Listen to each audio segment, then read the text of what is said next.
about massive numbers of unemployed people. And then it begins to inch back up, slowly and by degrees inch back up, due to the following circumstances. For example, what happens to the small mom and pop businesses that were trying to hang on during the Depression? They get lined out. What happens to indeed to the medium-sized firms? I mean, haven't you noticed, for example, you're living through something similar right now. Do you walk around Victorville here, do you see a lot of mom and pop owned video stores anymore? Do you see a lot of mom and pop owned coffee houses? Who's taking over the joint? Blockbuster and Starbucks, right? They're taking over the planet. Netflix. Netflix, whatever it is.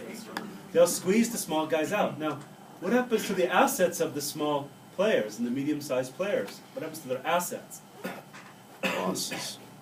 They get sold on the market at fire sale prices, and their industrial production, or output, I should say, their output, gets absorbed by the bigger, oligopoly capitalist concerns like Rockefeller. So Rockefeller, this actually works to his advantage, a person like Rockefeller. Very predatory, you see. The small and medium-sized firms get absorbed by the big firms. So the big firms get even bigger. Now, you have to understand, when Rockefeller goes into the Depression cycle, he's a gazillionaire. I don't know the number, you could take it. He's a gazillionaire. At the bottom of the trough, in the depth of the Depression, he's a half a gazillionaire. Has he missed any meals? Now, but you take Thomas O'Donnell, the guy we started out in this chapter with, that's a very different story for him, right?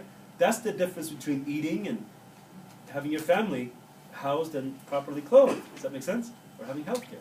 So, the Depression cycles are experienced radically different by different members of American society. People are not having the same experience, then or now. So you have these wild fluctuations in the marketplace in the late 19th century.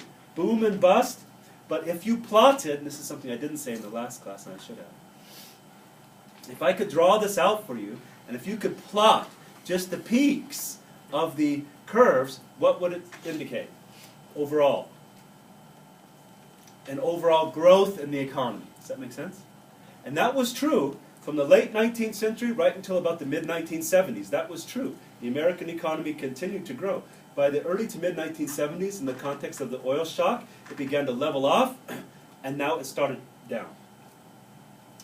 And your wages, what's happened to your wages? They were steadily going up through the 1950s and 60s. They leveled out about the 1970s, and what are they doing now? They're starting to drop. So how do Americans today cope with the problem? Back then, well, the market rebounded and it grew bigger. And so more and more people felt like things were getting better and better. But now, we've leveled off and we are beginning to go into the decline phase. So how do American workers cope with lower wages? They work harder. Yeah. And not only is the father in the workforce now, who else is in the workforce? And who else is in the workforce? The kids! And so you're working harder and harder for less and less. There's more and more of us in the labor force. We work harder as Americans now than any other people in the industrial world for less money. And we just keep taking it. So you're lucky if you get 1 week of vacation a year, right? Anybody get 2? Is 1. You're a union worker? Okay. So that's really unusual these days. You're lucky. Usually it's about a week now, and dwindling and dwindling and dwindling. So, the crisis we're in right now, in some respects, is actually worse than the crisis of the late 19th century. What did I do? Oh, there it is. I know what I did. So I keep my feet back here, okay. So just a little heads up about that. Now look, pollution, the late 19th century and pollution. John Muir, you've heard that name? He was an environmentalist. He's a co-founder of the Sierra Club. He had a tremendous influence on people like Theodore Roosevelt, who lobbied the Congress to get the first national parks system put into place, so at least we could have these postage stamp-sized reserves across the country that couldn't be despoiled by overproduction.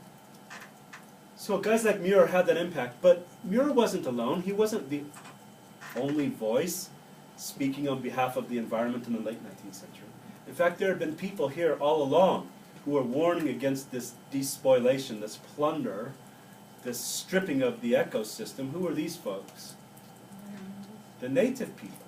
They've been warning us all along. Who's paying attention to them in the late 19th century? You see what's happening to them, right?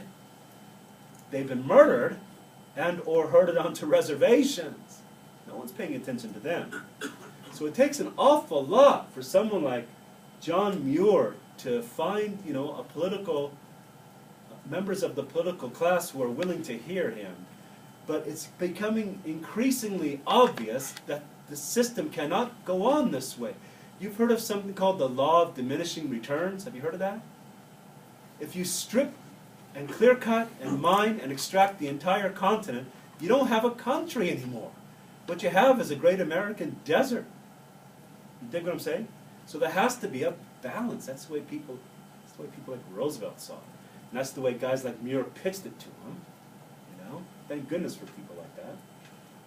So pollution is really, there's no governors on it at this time. You can almost trace this back to the days of the Puritans, who came here, as if you'll recall, as on an errand into the wilderness. And what is the root of the word wilderness? Wild. The Bible says to tame the wilderness, bring it under your dominion. And that's how they're seeing it. So what if there's sulfur dioxide in the air? So what if we clear-cut a forest and it's leading to soil erosion and desertification? So what if we pollute the aquifers and kill all the fish or trap out all the animals? Well, you can say so what only for so long, and then the system comes back at you. Does that make sense? So, hey, this sound familiar? So what about global warming? That doesn't bother me. I have this argument with my brother at Thanksgiving. He says, hey man, hey brother, global warming, that's a hoax. I said, no. Elvis sightings, that's a hoax. This is science, brother. He goes, oh, come on, you just cool. I said, okay, let's say you're right. Let's say you're right. This is all a hoax, masterminded by some liberal somewhere or something. And let's say you're right. In 50 years, okay, if you're right, nothing happens. But in 50 years, if I'm right, your face melts off. You dig what I just said? I mean, is that a risk you're willing to take? He just laughs. Okay? He just thinks that's funny as hell. Until his face will melt off. So listen, pollution is unregulated in this context, and it's a very big problem, and it's going to influence people like Theodore Roosevelt, of all people, in the American federal government to start to take action about this. Now, this is a rather long one, but I think I put it short here as the following. This has been happening as part of the growth of capitalist history right across Western Europe, especially England, for the past couple of 100 years. Displacement or dislocation of peasantries has to do with the commercialization of agriculture. I'm surprised I didn't write that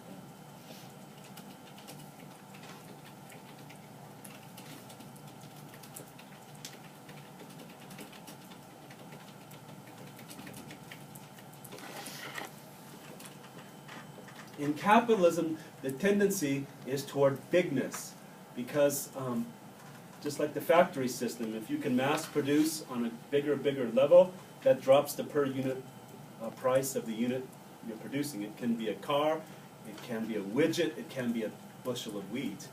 The idea is to drive costs down. So the tendency is toward economies of scale, and the enclosure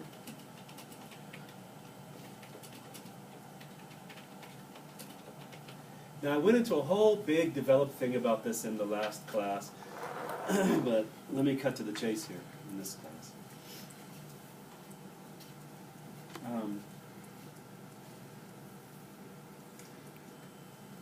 This is all about the small farms being consolidated into big farms. So that in the year 1800, About 80% of the American people, a little bit above that, made their living off the land. Today, in the American economy, less than 1% of the American people are small farmers. So that's been what? That's just been completely what? Flipped on its head. Does that make sense? So now we have big farms dominated by, for example, Archer Daniels Midland Corporation or something like that, using wage workers to run their big combines and the like, roll up these huge, vast wheat fields. So that was a slow and steady process. It really began in the late 19th century. And, you know, I was going to get into all the detail, but basically, the small farmer,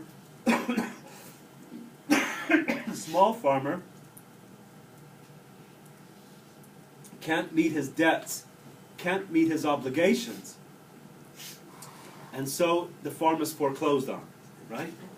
And after the farm is foreclosed on, where does he go? City. He goes to the city.